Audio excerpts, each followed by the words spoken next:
kita bicara hal yang lebih global tentang world domination. Banyak dalam benak kita menginginkan Indonesia menjadi global player dalam arti sebenarnya. Ingin Indonesia disegani seperti di zaman Pak Karno, seperti di zaman Pak Harto. Sekarang di ASEAN kita tidak disegani lagi.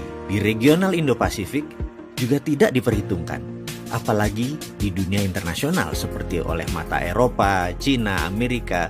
Melihat Indonesia rasanya tidak dipandang, dalam tanda petik ya dipandang ini, tidak dipandang karena kita dianggap tidak punya kekuatan apapun. Kita hanya dipandang Indonesia punya penduduk yang besar yang cocok buat market atau pasarnya mereka. Punya alam yang banyak mineralnya, cocok untuk dieksploitasi. Gak ada tuh kepikiran untuk membuat Indonesia makmur. Bangsa asing gak pernah peduli urusan dalam negeri Indonesia karena sungguhnya emang bukan urusan mereka. Indonesia dilihat bagaikan negara budak, slave country, tidak terlalu berdaulat. Buktinya, rupiah kita diawasi. Negara kita dikangkangi dengan pengawasan ketat dari sistem perbankan dan keuangan. Hingga militernya pun kita dibatasi. Kita ini tidak berdaulat sama sekali. Produksi industrinya tergantung negara asing. Pangan tergantung negara asing. Energi tergantung negara asing. Kita Indonesia yang tersisa hanya pasar dan jadi negara dagang. Kita import atas semua barang. Indonesia ini terjebak dalam middle income trap country. Tidak akan naik-naik pendapatan negaranya, akan segini terus hingga 10-20 tahun ke depan.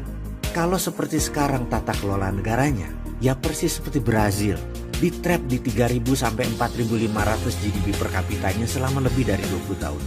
Dijebak di hutang yang besar. Dulu Brazil dijebak hutang di mana-mana. Siapa yang men-trap? Mengapa di-trap?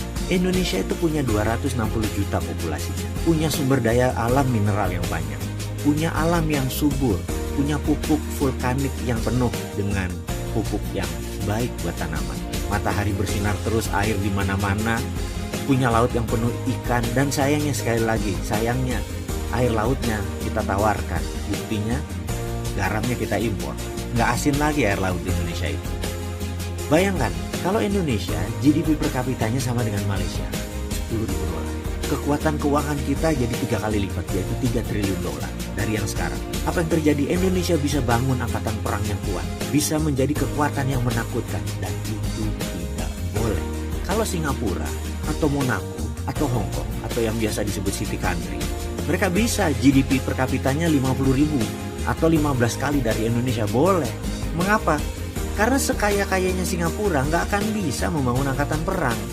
Baru terbangnya pesawatnya sudah ke Indonesia wilayahnya. Jadi nggak akan pernah bisa. Jadi nggak apa-apa dia kaya, tapi nggak bisa bangun kekuatan militer. Di sini pentingnya pejabat Indonesia untuk memahami geopolitik dunia. Indonesia harus tahu pemain dunia itu mau apa dengan Indonesia.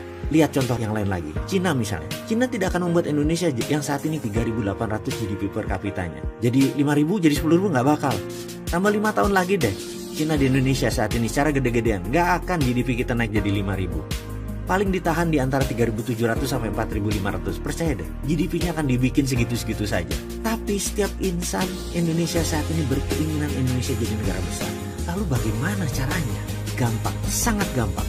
Kita pahami dulu apa itu domination sebuah negara.